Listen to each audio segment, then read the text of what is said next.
Bueno, entonces esta sí es ya la primera clase. Yo llego hasta donde dice presentación de diapositivas. Aquí. Entonces, acá ya empezamos con la primera clase, que es introducción a al concepto de software libre. Bien, tengo el mouse ahí. Entonces, ¿qué vamos a ver ahora en esta primera clase? Primero vamos a entender todo lo que es la parte técnica del software, o sea, cómo se produce el software. Y después vamos a ver cómo el software se volvió privativo y el impacto social que tuvo esa vuelta, digamos, esa transformación, porque originalmente todo el software era libre, ¿no? Venía con la máquina, por llamarlo de alguna manera. Después vamos a ver por qué surge la Free Software Foundation, la Fundación del Software Libre, y las 4 libertades fundamentales que ellos pregonan, Richard Stallman más que nada, ¿no? Pregona al iniciarla. Y por último, vamos a diferenciar lo que es la Fundación del Software Libre y la OSI, que es la organización de Open Source, ¿sí? O la institución, no me acuerdo que era de ahí. La parte de la Fundación del Software Libre es más ética, ¿no? Ellos promueven el software libre por una cuestión ética, mientras que la parte de open source o código abierto es un movimiento que va más orientado a la parte práctica. Es mejor tener el software con el código abierto. Entonces, la primera parte es el ecosistema del software y cómo eso se vuelve privativo. Entonces, cuando alguien está desarrollando, insisto, eso de a poco va cambiando, ¿no? Pero cuando alguien desarrolla, lo que hace es escribir en un código, en un lenguaje de programación, y ese código se llama código fuente. ¿Sí? Es lo que nosotros como personas podemos leer y podemos interpretar y podemos escribir. ¿Por qué digo que esto está cambiando? Bueno, porque hoy con la inteligencia artificial muchas veces ya no nos dedicamos a escribir, ¿no? Sino que le vamos dando órdenes al modelo de lenguaje para que vaya escribiendo el que nosotros necesitamos. Él o ello, o como se llama, es una cosa. ¿Sí? De hecho, estaba escuchando la otra vez un podcast que decía bueno, que es probable que ya no tenga sentido el lenguaje de programación, porque los modelos de lenguaje pueden programar directamente en código máquina, o sea, no tienen por qué pasar por un lenguaje de programación.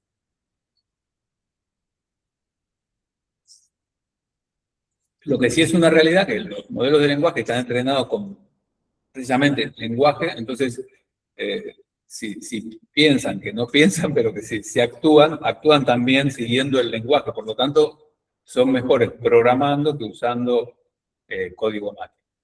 Pero bueno, la programación históricamente siempre se hizo usando un lenguaje de programación. ¿Por qué? Porque es lo que nosotros entendemos y lo que podemos organizar de mejor manera. Y además, obviamente, si cometemos un error o si queremos hacer una modificación, es más fácil leer el código fuente y corregirlo o modificarlo. Ahora, ese código fuente, las máquinas no lo entienden. ¿Sí? Lo que las máquinas entienden es lo que se llama lenguaje máquina. Y para pasar del código en un lenguaje que se llama de alto nivel a lo que entiende la máquina, hay una cosa que se llama compilador, que hace esa traducción. ¿Sí? La traducción del código fuente al lenguaje máquina, el primer paso se llama código objeto. Y una vez que se hace el link y demás, bueno, al final queda el programa ejecutable, que es el binario. Si ustedes miran un programa por dentro, si miran todo lo que dice, bueno, al principio tiene un encabezado que dice que es para correr, o sea que tiene un formato específico y demás, pero después son instrucciones que entiende la máquina. ¿Sí? Y de hecho, el mismo programa no es igual hace 20 años que ahora, porque lo que son las CPU de Intel han ido cambiando un poco el conjunto de instrucciones que entiende, aunque se parecen mucho. Probablemente ahora se pueda correr un programa compilado de hace 20 años, al revés no, o sea, en una máquina de hace 20 años, si yo compilo algo ahora, probablemente le falten algunas extensiones y demás para poder correr. Y la otra cosa que pasa con esto, ¿sí?, es que los binarios que están hechos para una arquitectura específica de CPU, por ejemplo, en esta máquina yo tengo x86. Ese binario de 64 bits. Ese binario no corre ni en una x86 de 32, ni en un ARM, que es lo que tiene el celular, o las tablets, o los televisores que tengo acá, ¿sí? Ni tampoco en una Raspberry, en las computadoritas estas chiquititas que tienen CPU ARM. Hay otra arquitectura de CPU que se llama RISC, que tampoco es el mismo código objeto. Y de hecho, en lo que son RISC en general, que son ARM y RISC-V, son muy particulares. O sea, si compilan ustedes para el M1 de Apple, no es lo mismo que para el Snapdragon, que es otra CPU que se usa en otras máquinas. O los ARM que tienen los teléfonos adentro también son diferentes. ¿Sí? Por eso cada fabricante saca su compilación de Android. Bueno, eso es bastante particular en ARM. En Intel y AMD no, eso es mucho más genérico, pero para ARM sí que es muy particular. Entonces, ustedes piensen que tienen un código fuente, escrito en un lenguaje que podemos interpretar como seres humanos. Después viene un programita que se llama compilador y lo traduce a código objeto. Y ese código objeto nosotros ya no lo podemos leer directamente. ¿Tá? Sí existen formas en las que se puede hacer la traducción hacia atrás. Se puede llegar a interpretar. En una época, estoy hablando de hace 30 años atrás, la gente se ponía a mirar eso para craquear programas y demás, ¿no? O sea, mirando el código objeto, ¿sí? Pero bueno, no es un trabajo fácil y con el tamaño que tienen los programas hoy en día, mucho menos todavía. ¿Sí? Entonces, si a mí solamente me dan el binario, solamente me dan el código objeto o el ejecutable, yo no voy a poder volver hacia atrás y tener el código objeto.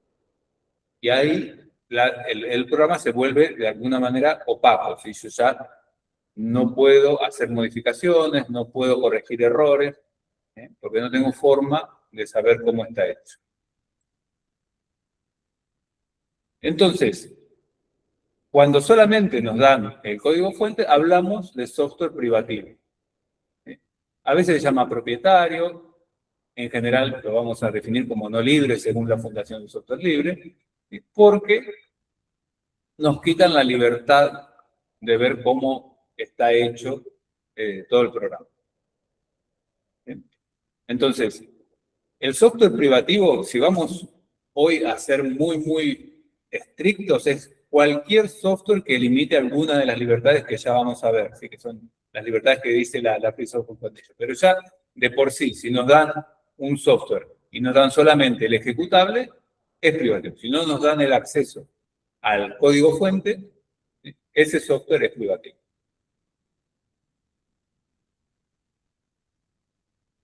Ahora, en un ratito, vemos las distintas libertades y les cuento bien. ¿Sí?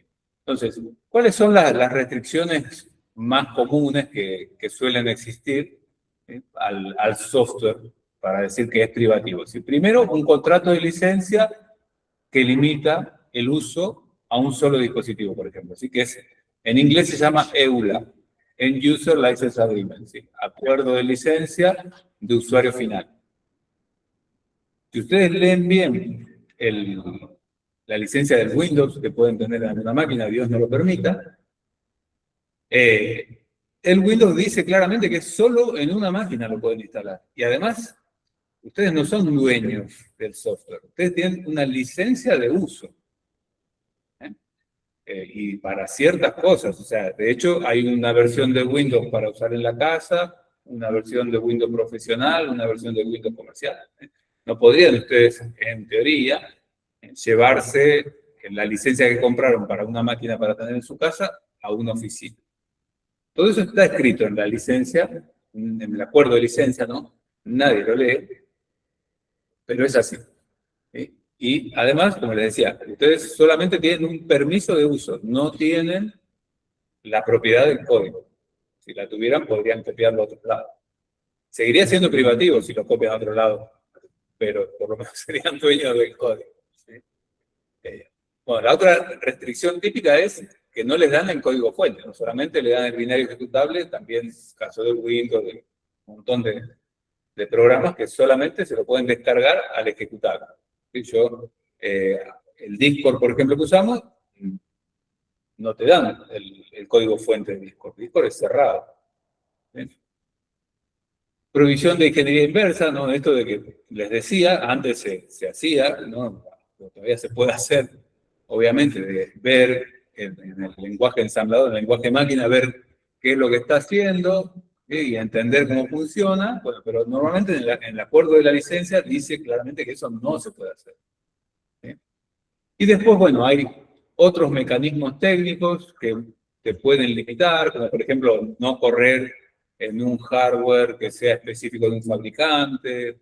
Bueno, hay un montón de otras limitaciones. Por ejemplo, ahora estaban diciendo, están sacando en Europa y en California una ley que dice que el usuario, en todos los sistemas operativos, el usuario debería registrarse al principio y si es menor de 18 años, no le debería permitir ciertas funcionalidades del sistema operativo. Y eso, claramente, es una restricción. O sea, un sistema operativo que pide identificarse al usuario y que restringe de acuerdo a la edad del usuario, claramente es privativo. O sea, está restringiendo una libertad. ¿Sí? También hay casos de licencias que dice, bueno, este software no se va a poder usar típicamente, ¿no? Corea del Norte, Cuba, Irak en su momento, ahora creo que Irak sí se puede. Eso, por más que te den el código, que te dan todo, y si la licencia dice que no lo podés usar, que lo pueden usar, porque se lo descargan y lo usan, ¿no? Pero estarían en la ilegalidad, eso también es un software, es una licencia privativa, digamos. ¿Sí? Te dan el código, te dan todo, pero dicen en la licencia que no lo puedes usar en ciertos lugares. Es más, si la licencia dijera que no lo podés usar, era también una cuestión que surgió, que no lo podés usar para dirigir misiles con bombas nucleares, también es una restricción. ¿Sí? Parece un absurdo, pero bueno, la filosofía del software libre es 100% libre. O sea, Linux puede correr en un misil que lleve una ojiva nuclear y nadie debería restringir eso.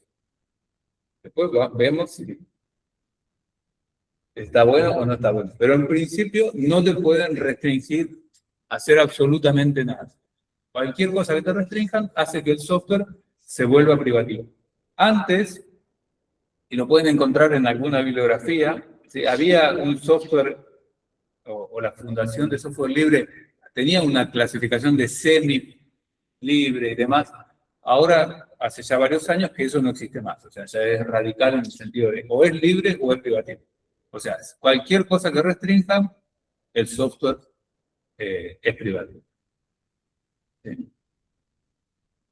Y bueno, ¿cuál es el impacto, perdón, en el usuario del software privativo? Bueno, obviamente uno se queda casado con con el fabricante, ¿no? O sea, ¿qué pasa?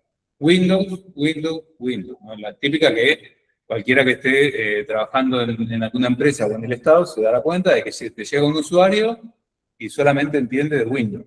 Ve cualquier otro sistema operativo y dice que no lo entiende. Después cambia de Windows 10 o Windows 7 a Windows 11, cambió la interfaz, todo. Ah, pero en el Windows 11 sí lo entendía. le pones un Linux con una interfaz igual a Windows 7 y no lo entiende. Pero bueno, es como que el usuario se queda agarrado, ¿no? El Photoshop es otro, ¿no? Hay 20 soluciones parecidas a Photoshop. Creo que la mayoría de los usuarios usan el 5% de lo que hace Photoshop. Pero bueno, nada, no, si le cambias el programita, no lo usa. También con los de edición de video, el programa de edición de video pasa algo parecido. Kdenlive hace casi todo lo que hacen los otros.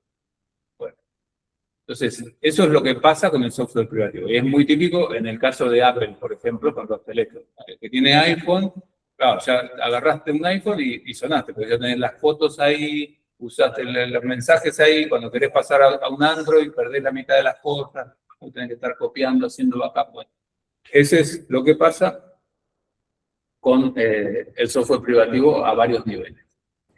Y por otro lado, el otro impacto que hay es que uno no puede auditar, porque no tiene acceso al código, ¿no? Entonces no sabe qué está haciendo el software por detrás. Hay que confiar en el fabricante y nada, eso, saber que el fabricante no está entregando tus datos a alguien, o incluso puede ser que se lo dé a algún estado, ¿no? Para que pueda entrar y espiarte. Eso también ha habido varios juicios y demás, ¿no? Que creo que era Dinamarca, no me acuerdo quién, le pedía a Apple que le diera un backdoor, se llama, ¿no? Para poder entrar a los teléfonos, y Apple se negó, hubieron juicios y demás, al final terminó ganando Apple. Y después también, eso ya no es un tema de privativo o no, pero Signal, que es como Telegram o como WhatsApp, una aplicación así de chat, también le pidieron tener un acceso a ciertos usuarios, y Signal es encriptado 100%, y aparte no pasa por el servidor la aplicación. Dijeron que no, y en un momento se lo había llevado preso al dueño de Signal, no sé qué pasó, ¿no? Pero bueno, piensen ustedes eso, que en un software privativo ustedes no saben qué está haciendo, mandando datos o no, o también permitiendo que alguien entre a espiar los datos que tenemos nosotros. Y bueno, ¿cómo fue que fue evolucionando esto hasta llegar al software privativo? Originalmente, como les decía, hace ya 50 años y hacia atrás, ¿no? El software no se cobraba aparte, llamarlo, ¿no? No era ni libre ni nada, ¿no? El software era parte de la máquina, te vendían la máquina y la máquina hacía algo, ¿no? Como ese dibujito que tienen ahí. Típicamente, ¿qué hacía? Procesaba datos de cuentas de banco de clientes, por ejemplo, y datos de transferencia, y hacía un balance, supónganse. Y uno compraba la máquina y ya la compraba con el software. O, es más, la compraba con el software y con el ingeniero para que le mantuviera el software, ¿sí? Ese era el negocio de IBM, por ejemplo, ¿sí? No te daba solo la máquina. De la máquina, los programas, ¿no? De hecho, al principio las máquinas hacían una sola cosa, o tenías que sacarle, cambiarle la tarjeta para que hiciera otra cosa, ¿sí? Y a medida de que eso fue evolucionando, se fueron dando cuenta de que las máquinas podían hacer más de una cosa. Entonces ya venían con 2, 3, 5 programas.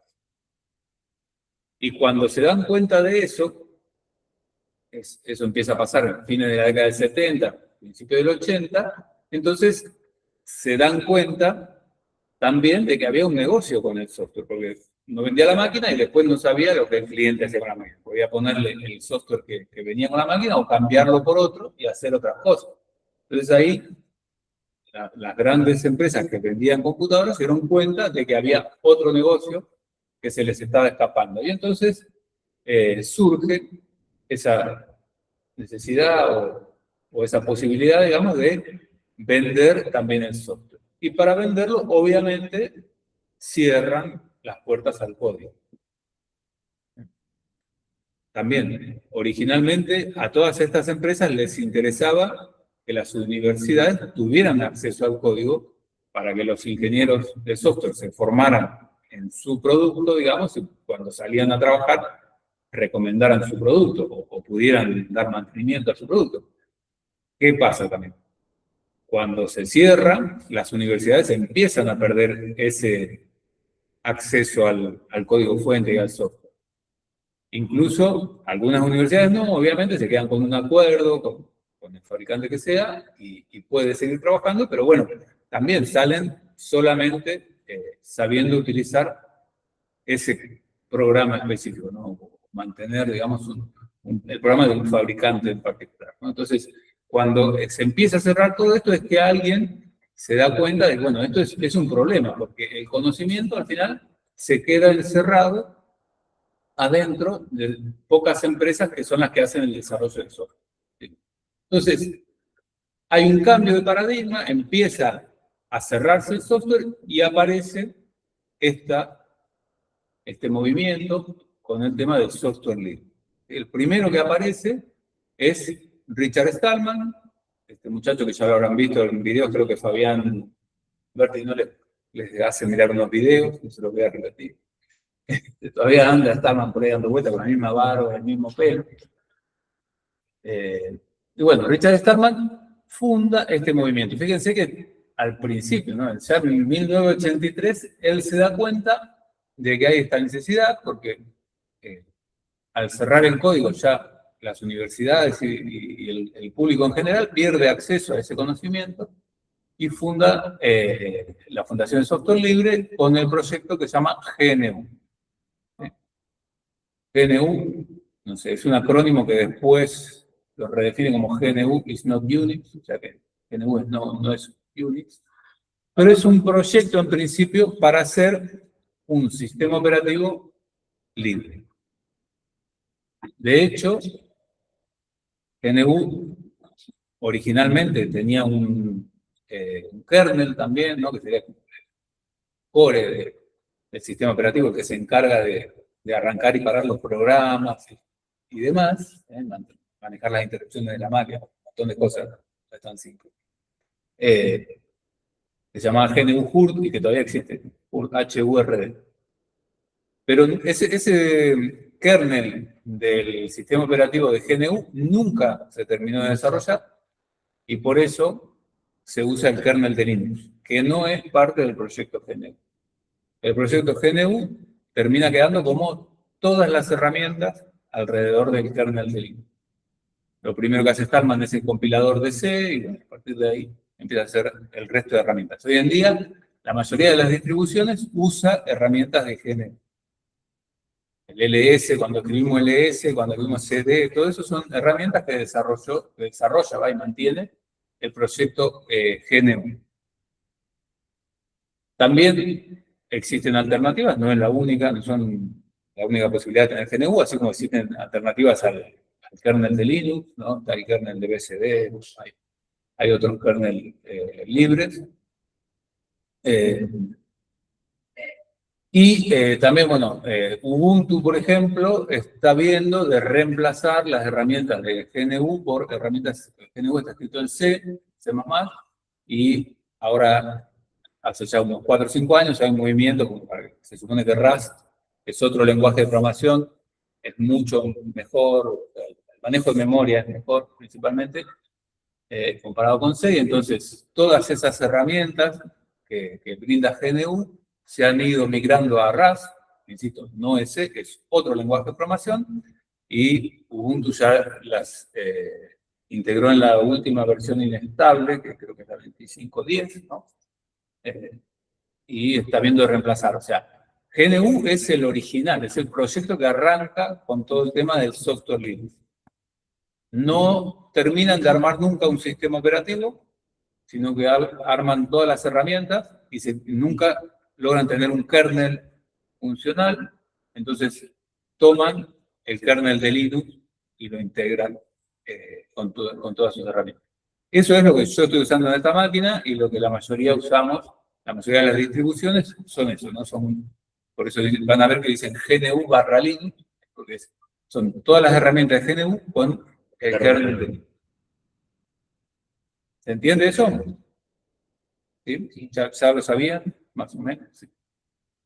Bueno, si estoy repitiendo mucho, ustedes díganme. Sí, esto ya lo habíamos visto, me parece que en computación. Bien, bueno, y sepan que no son las únicas, ¿sí? O sea, pueden usar, hay otro kernel, como les decía, está el de HURD, el de GNU HURD, que es inestable todavía, el de BCD que es estable, y también hay otras herramientas aparte de la de género.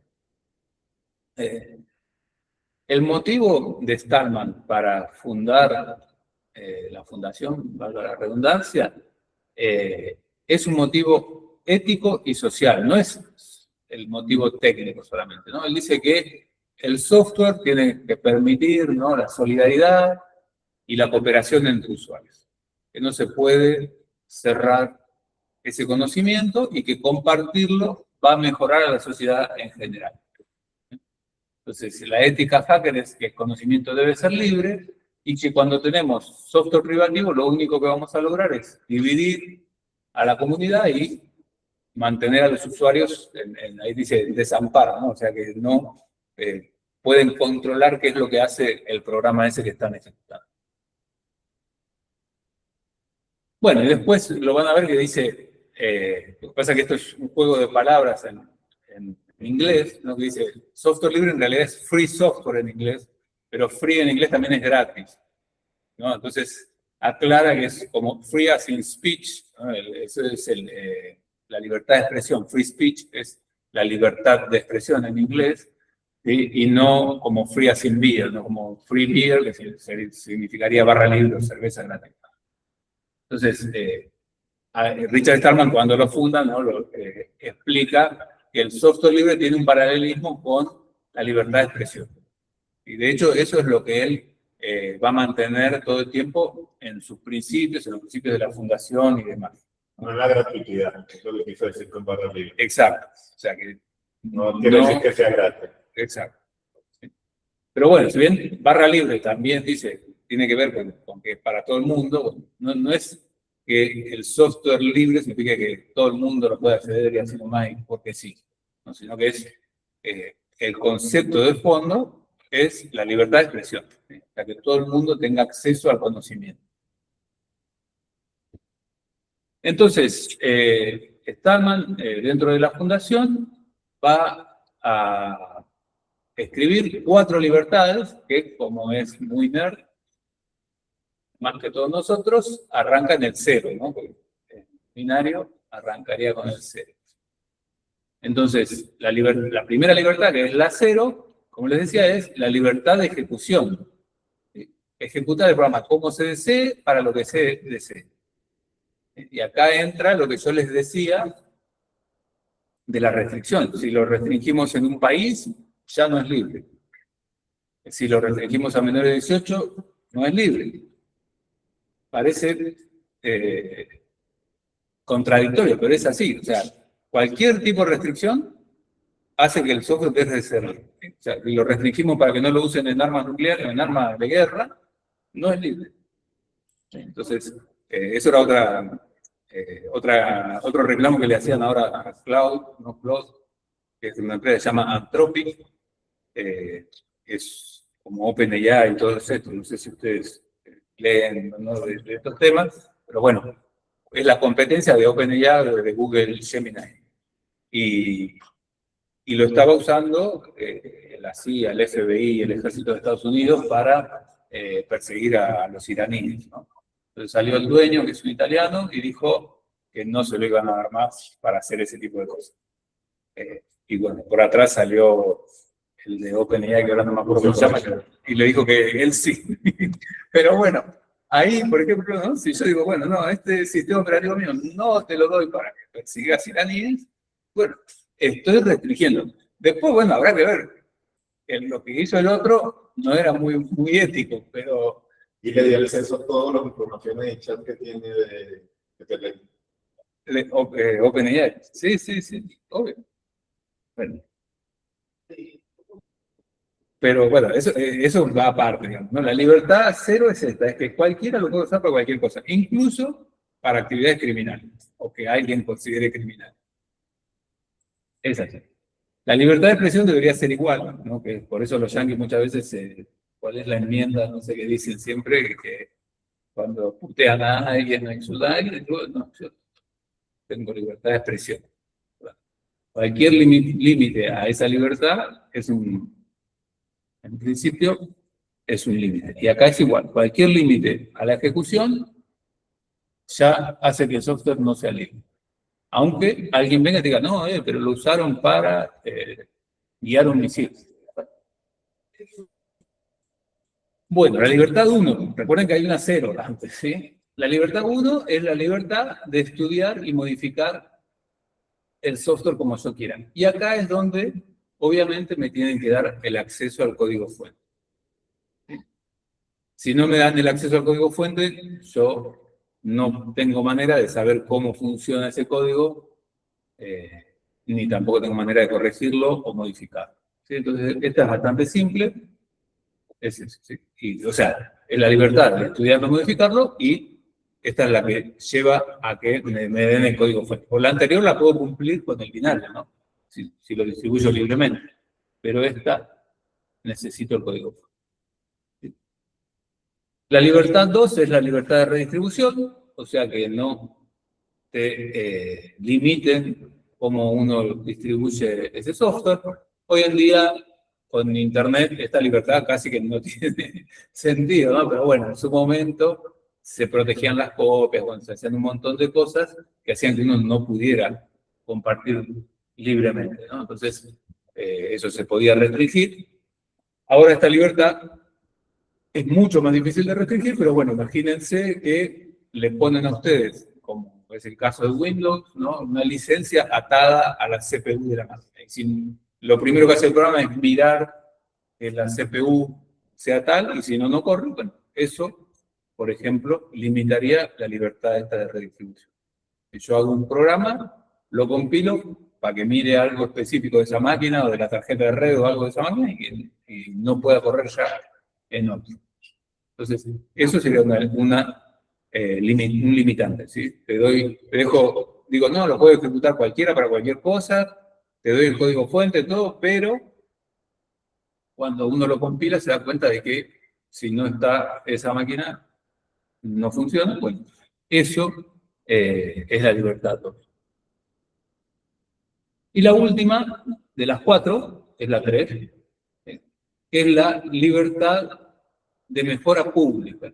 Esta, lo que dice es que yo puedo agarrar el software, modificarlo como quiera, aunque sea cambiarle el color de fondo, y volver a distribuirlo. ¿Sí? Obviamente puede haber algunas condiciones, bueno, pero en principio tengo que tener esta libertad de mejora pública, ¿sí? O sea que cualquier persona lo puede agarrar, modificar y volver a distribuirlo y darle esa versión modificada a otras personas. ¿Sí? Esto tiene que ver más con ir mejorando, ¿no? Lo que les decía, porque la idea de Stallman es una idea ética, una idea, como también les decía, de la libertad de expresión, así que todos se enteren de las cosas y puedan intervenir sobre eso. ¿Sí? Puedan adquirir conocimiento y mejorar. ¿Ah? Entonces, para resumir, son 4 libertades: la 0, la 1, la 2 y la 3. ¿Sí? La 0 es la de ejecutar sin límite. ¿Sí? La 1 es la de estudiar cómo está hecho y qué hace el código. La 2 es de poder compartirlo. Y la 3 es de poder mejorar. ¿Ah? Son esas 4. En esas 4 se basa toda la filosofía del software libre de la Free Software Foundation, y sí, es bastante fácil darse cuenta cuando alguna de esas cosas está limitada. ¿Sí? ¿Alguna duda, pregunta hasta acá? ¿No? Los que están lejos ya se durmieron. ¿Qué hora son? Yo casi. Vamos. Después de esto está grabado, así que después lo subo y lo pueden poner a la noche para dormir. Si alguno tiene insomnio. Bien. Bueno, entonces, basándose en todo esto, ¿qué hace la fundación esta? Empieza a escribir acuerdos de licencia, porque no es tan simple como, bueno, si no le pongo ninguna licencia, todo el software es libre, pensaría uno. No es tan simple. Ya vamos a tener una unidad específica sobre el licenciamiento, ¿sí? Pero si yo no tengo ninguna licencia y tengo el código, yo no sé, capaz que no tengo permitido distribuirlo. ¿Sí? No tengo un permiso firmado por el fabricante que me diga que yo lo puedo distribuir. Capaz mañana vienen, hacen un juicio porque ese código no era para distribuir. ¿Sí? Entonces, la fundación empieza a hacer unas licencias y desarrolla un concepto que es un concepto opuesto al concepto de copyright. Entonces, ¿saben lo que es el copyright? ¿No saben? Sí, tomar cosas sin autorización de la otra persona, básicamente. Sí, o sea, el copyright es... O sea, básicamente como cuando usas una canción en tu video, pero esa persona te denuncia por usar su canción sin permiso. Claro, o sea, el copyright es el derecho de copia, digamos, ¿sí? ¿Ves? Ahí dice Germán, el derecho de autor. No, no es exactamente. Son dos conceptos similares, pero no son exactamente iguales. ¿Sí? El derecho de autor es un concepto más del derecho francés, que tiene que ver con que se te reconozca como autor de una obra. ¿Tá?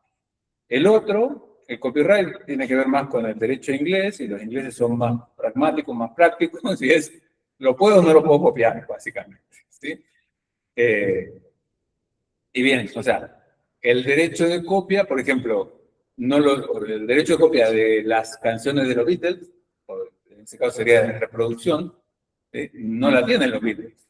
Se lo vendieron ya a 20 personas. En su momento lo tenía Michael Jackson, a los derechos, al copyright de las canciones de los Beatles. ¿Sí? Entonces, son conceptos parecidos, pero no son exactamente iguales.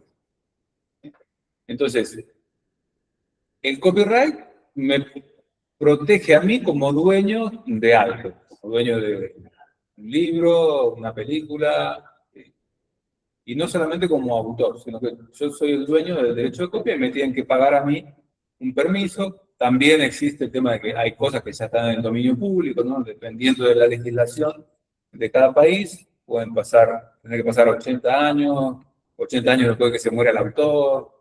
Bueno, hay un montón de cosas, de posibilidades, de acuerdo a esa ley de cada país, para que algo pase a dominio público y ahí ya no tiene más copyright.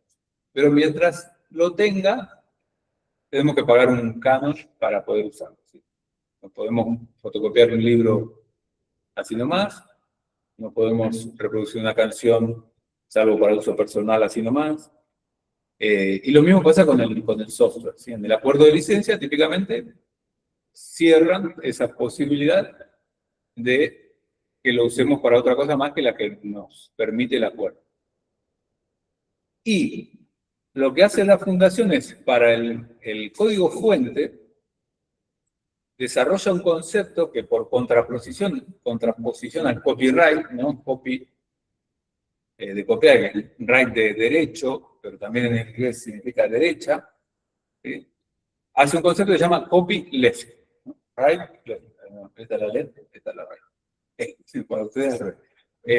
¿Sí? Entonces, el copyleft sería, no es exactamente el opuesto al copyright, sino que es que cuando alguien comparte algo que tiene copyleft, lo tiene que volver a compartir con copyleft, digamos, ¿sí? Con el mismo tipo de licencia. ¿Qué quiere decir esto? Que yo agarro Linux, lo modifico. Linux tiene una licencia con copyleft, ¿sí? Entonces, agarro Linux, lo modifico, lo hago correr en ARM para los celulares, y le pongo el nombre de Android, y en principio lo tengo que volver a compartir de la misma manera con la misma licencia. Esto no quiere decir que Google no tenga un montón de abogados y sepa cómo hacer para poder cerrarlo, ¿no? Pero, O sea, en teoría no puedes lucrar con algo que es gratis. no es lucrar. Lucrar siempre podés. O sea, porque yo te puedo decir, yo soy Linus Torvald, te vengo a dar una conferencia y te cobro. Y él está lucrando, en realidad desde que escribió Linux está lucrando con Linux. Es más, deja entrar drivers o no, bueno, ahí podría también, no sé si lo hace o no, pero podría decir, bueno, a ver, incorporo esto o no lo incorporo, ¿viste? Entonces, lo que tiene que ver el copyleft es con que yo te di el software con una licencia que dice que si vos lo modificás, no lo podés volver a compartir con otra licencia. Tiene que ser otra vez con una licencia como la mía o mejor, ¿no? Más libre todavía. ¿Sí? Esto lo hacen precisamente para que no se aproveche el que agarra el software, modifique 3 cosas y lo saque cerrado y ya a partir de ahí se pierde. Y Red Hat. No, eso es otra cosa. O sea, Red Hat lo que hace es vender una licencia por su distribución, pero el kernel que hay adentro no. Y de hecho, hasta hace poco, ¿cómo se llamaba? Había una compilación que era exactamente igual, un sistema operativo que era exactamente igual. Pero gratuito. Sí. Fedora. No, Fedora no, no me acuerdo cómo se llama. ¿Alguien se acuerda o no se acuerda? Bueno, había una compilación que era back por back, o sea, exactamente la misma, porque los repositorios de Red Hat son públicos, entonces ellos lo que hacían era compilar, en el minuto que Red Hat hacía el commit, ellos compilaban y sacaban eso. Sí. Y ahí no sé qué vuelta le encontró Red Hat y ya no lo tienen más, no lo hacen más.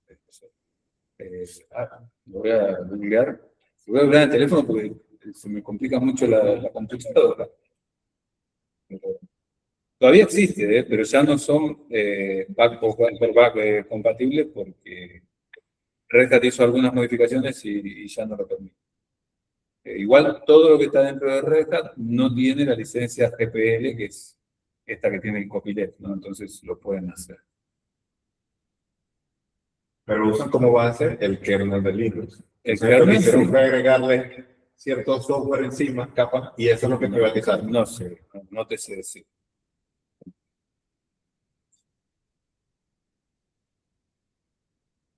Ya vuelvo con ustedes, pero no me acuerdo cómo se llamaba, lo voy a buscar porque si no me voy a quedar con la duda. Ahí está. Rocky Linux, Oracle Linux, no. Alma Linux, no.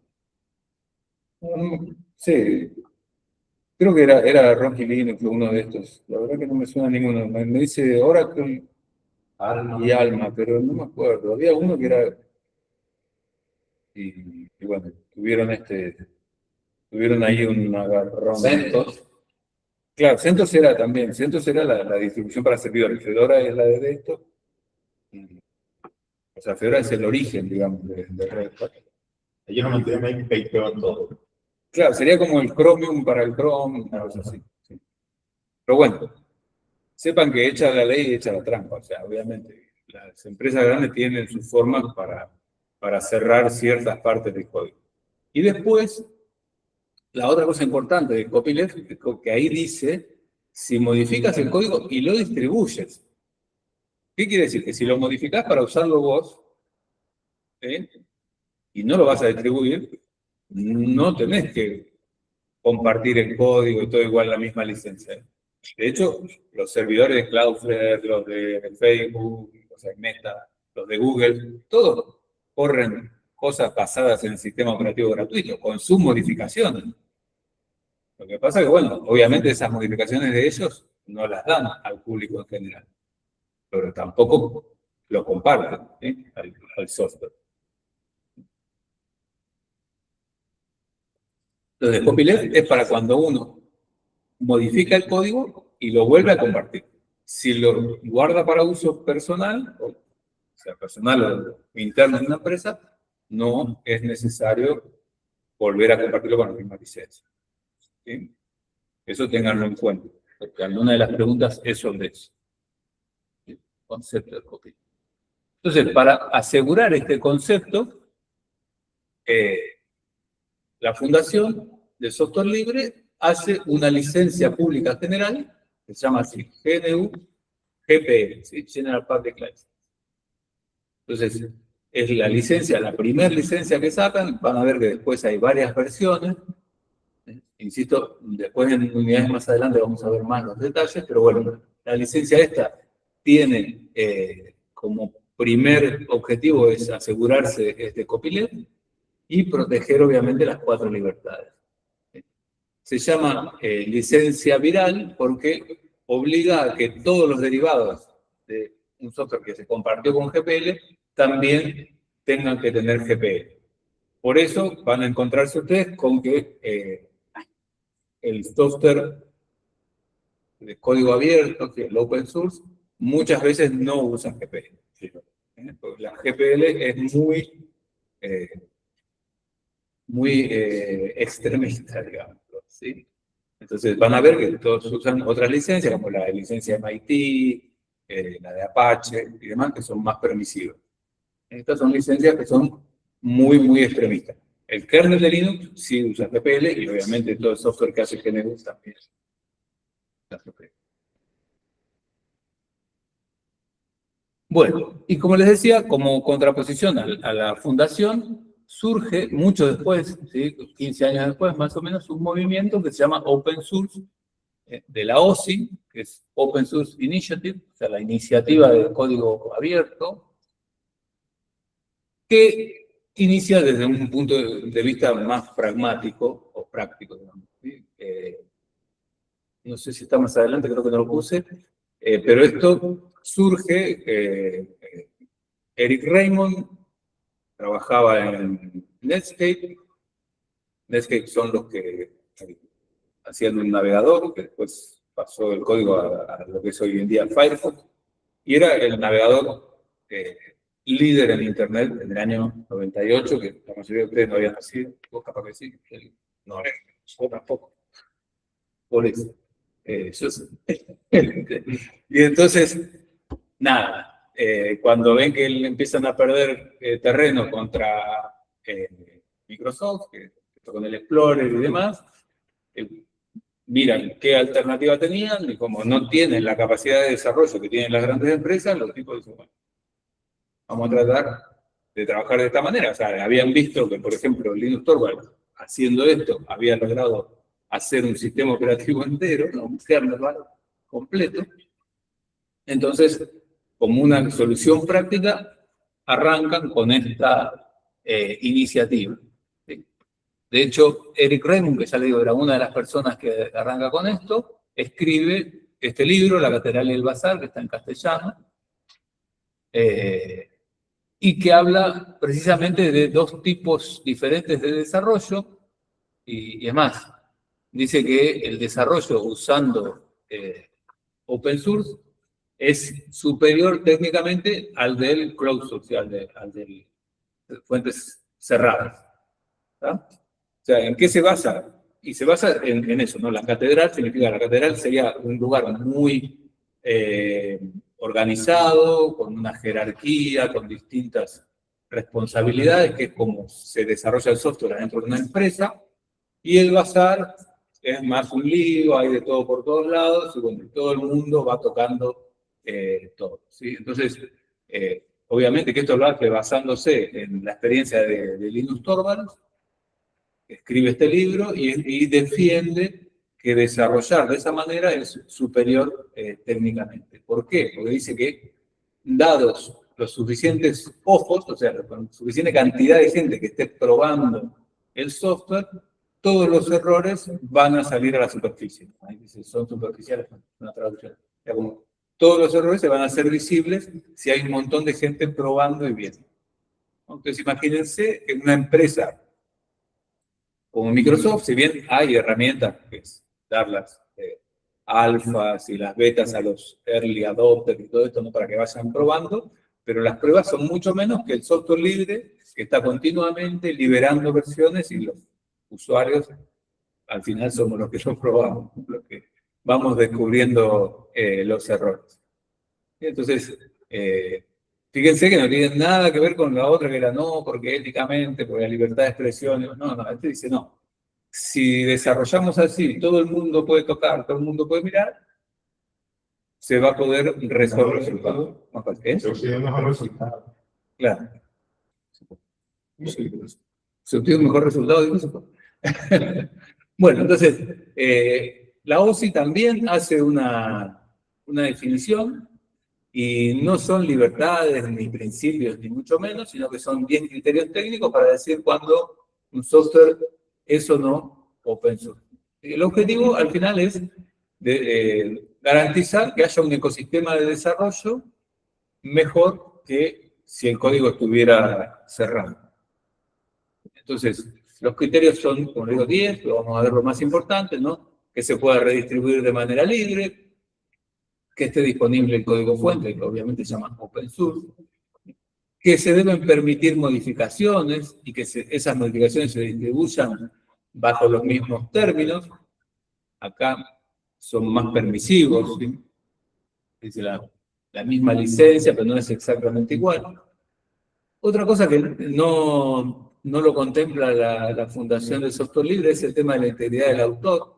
¿Sí? Se puede pedir que los cambios se distribuyan, pero que siempre se identifique al autor original del software, que no se discrimine a ninguna persona, ¿no? Esto tiene que ver también con la libertad cero, no discriminar a ningún grupo, ni por país, ni por origen.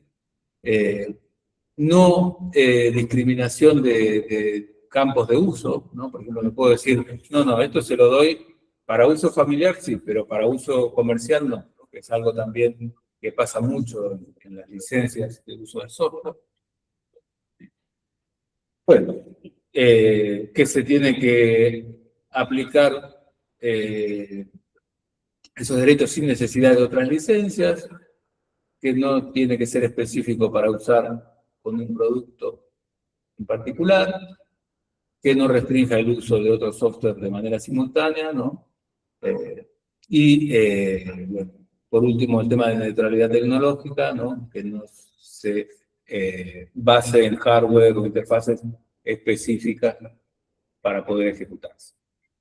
Fíjense que esto es mucho más práctico que lo otro, ¿no? O sea, habla todo de cuestiones técnicas y nada de cuestiones de filosofía. Entonces, como comparativa, vamos a ver que no son ni contrarios, ni mucho menos, ¿sí? Tampoco son complementarios, o sea, no es que uno diga una cosa y el otro complemente lo de la otra, sino que simplemente la Fundación de Software Libre se plantea más como un movimiento social, donde dice que cerrar el código es un problema social y que la solución ética es la libertad de expresión que nos da el software libre. Está enfocado en la libertad del usuario. En cambio, el open source habla más de una metodología de desarrollo y dice que el código abierto nos asegura que vamos a crear mejores programas. Entonces se enfoca más en la eficiencia y en el negocio del desarrollo. Entonces son dos visiones diferentes o dos formas diferentes de atacar un mismo problema. Bueno, entonces el tema de los fundamentos, ¿no? En el software libre son los derechos humanos, la ética, mientras que el open source es una metodología técnica, diferentes objetivos, ¿no? Como uno la libertad y la justicia, el otro la calidad y la eficiencia. En ambos, el código fuente tiene que estar disponible, por eso se parecen y por eso muchas veces se confunden, ¿no? Open source con software libre. Y al caso práctico nuestro, son intercambiables, pero sepan que para esta materia no. O sea, precisamente ustedes van a tener que responder algunas preguntas diciendo, ¿sí?, hasta dónde una licencia es compatible con otra y demás. Y bueno, el discurso de la Fundación de Software Libre es más filosófico y político, mientras que el de Open Source se queda en la parte empresarial y práctica, ¿no?, de aplicación. ¿Bien? Bien.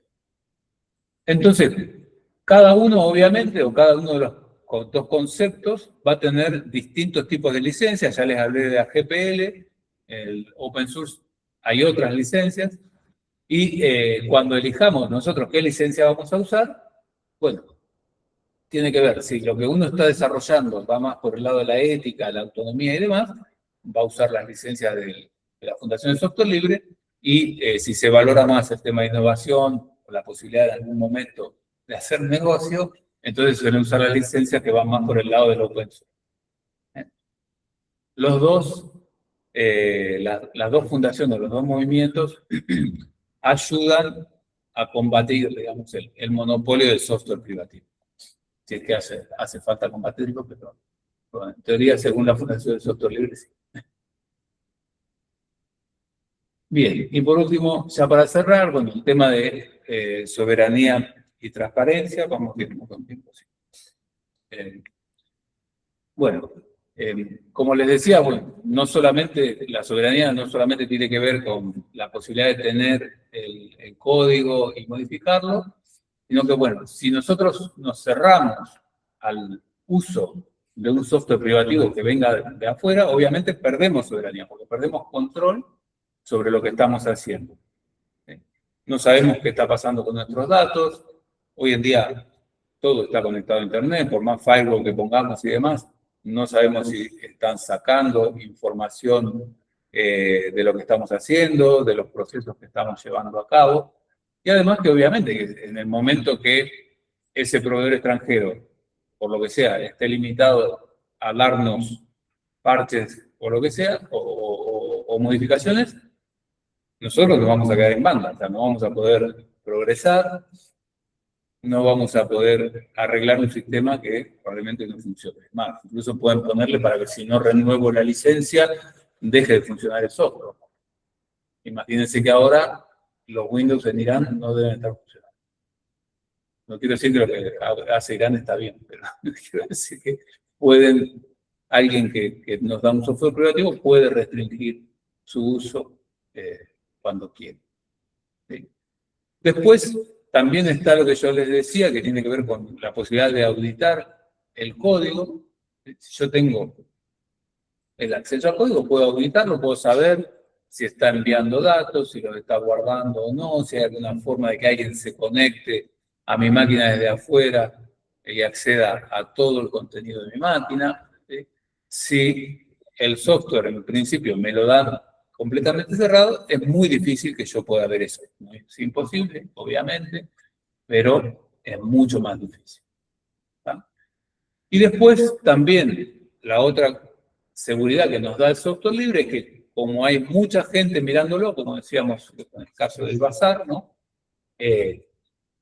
Surge una seguridad que es la seguridad comunitaria, ¿no? Los fallos se pueden detectar y corregir más rápido en la comunidad. Si Windows tiene un problema, como se acuerdan hace un par de años que dejó de funcionar y hasta los aeropuertos tuvieron que cerrar porque no arrancaba por un parche de seguridad que no se descargó bien, ¿sí? Hasta que no lo soluciona Microsoft, nadie puede hacer nada. En cambio, también recuerdo que por la misma época se había encontrado una vulnerabilidad, creo recordar que era en SSH, lo encontró, de hecho, una persona trabajando para Microsoft que estaba midiendo tiempos y se daba cuenta de que había un tiempo muerto, cuando ejecutaba el programa había un tiempo muerto y ese tiempo muerto era porque alguien, hacía como 10 años o 20 años, había metido adentro del código un backdoor, ¿no? O sea, una puerta trasera, para que en el momento que él quería se iba a poder conectar a todo lo que habían instalado, creo que era SSH.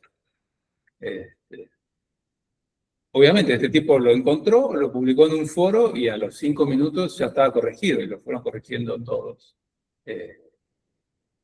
secuencialmente, ¿no? Obviamente, pues esto lleva un tiempo hasta que se baja. Pero si ustedes usaban Ubuntu o cualquier distro basada en Debian, creo que no llegó ni a un día a estar listo el parche que corregía ese posible patrón. Eso es gracias a la seguridad comunitaria. O sea, obviamente, hasta que alguien se diera cuenta que hay un error de ese estilo en Windows, lo detectan, avisa a Microsoft, Microsoft si tiene ganas la regla, si no tiene ganas la regla, capaz que hay 50.000 agujeros y nadie nunca lo supo porque no tiene acceso al código, ¿no? Entonces, es difícil. Bueno, acá obviamente ustedes están cursando una tecnicatura que se llama así, ¿no? La Administración de Sistemas y Software Libre. Y lo hacemos con un objetivo que es que no sean operadores de licencia, que No estoy diciendo ni que sea ni bueno ni malo. ¿Sí?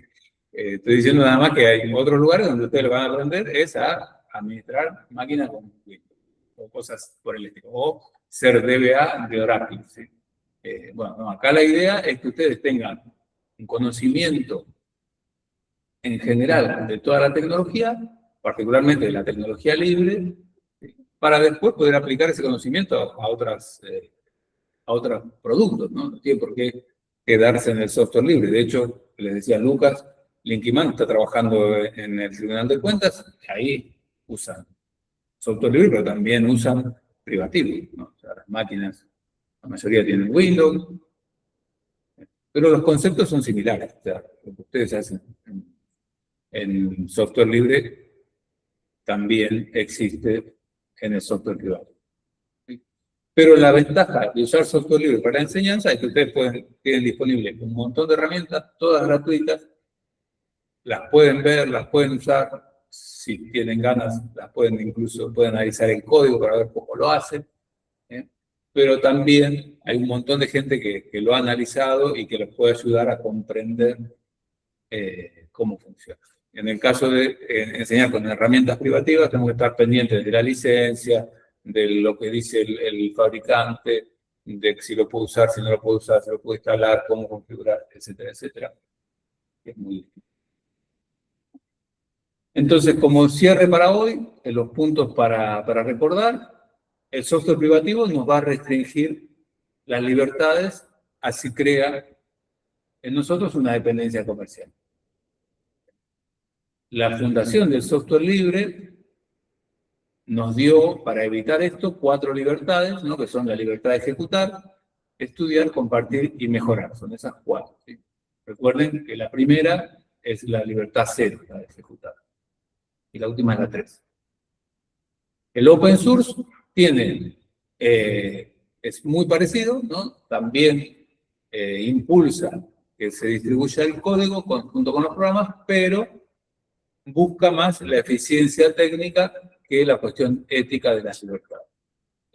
Y en ambas, el acceso al código fuente es la condición necesaria para poder utilizar. Bien, entonces, hasta acá ya no los aburro más. Como para ir cerrando, Google Chrome, ¿qué les parece a ustedes? ¿Es software libre?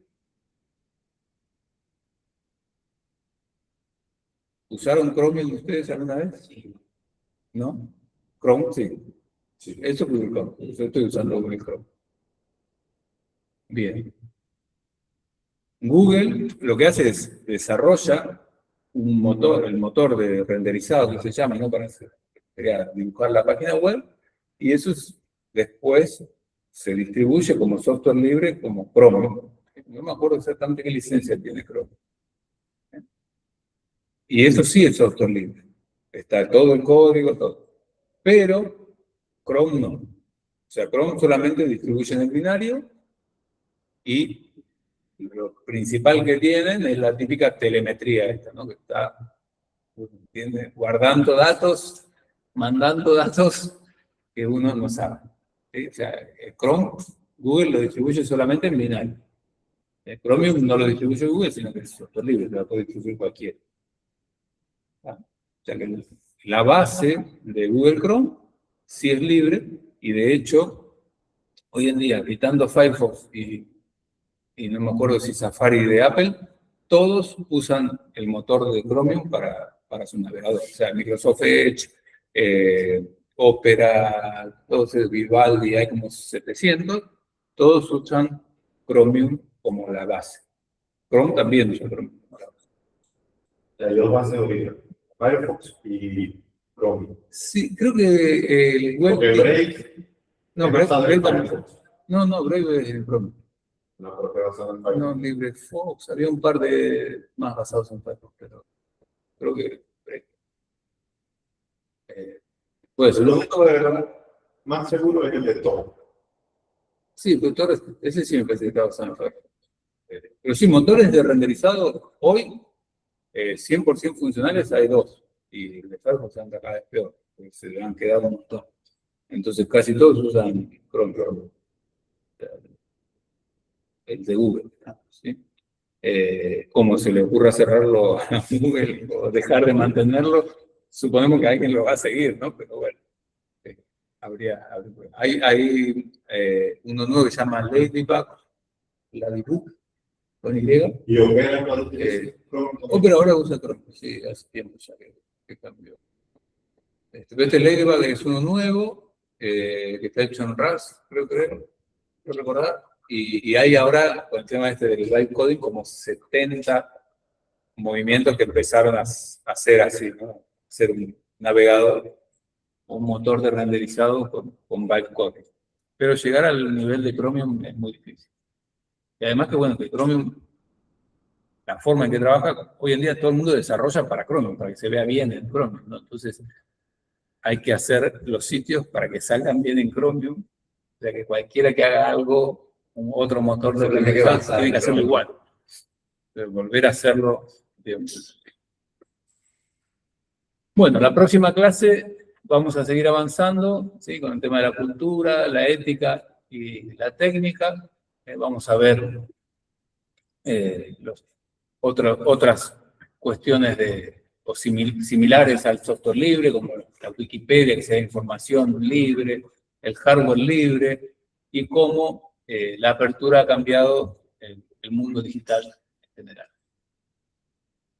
Bueno, la bibliografía se las dejo igual, esto yo se lo voy a subir, obviamente, para que ustedes lo tengan disponible. Y cerramos ya acá.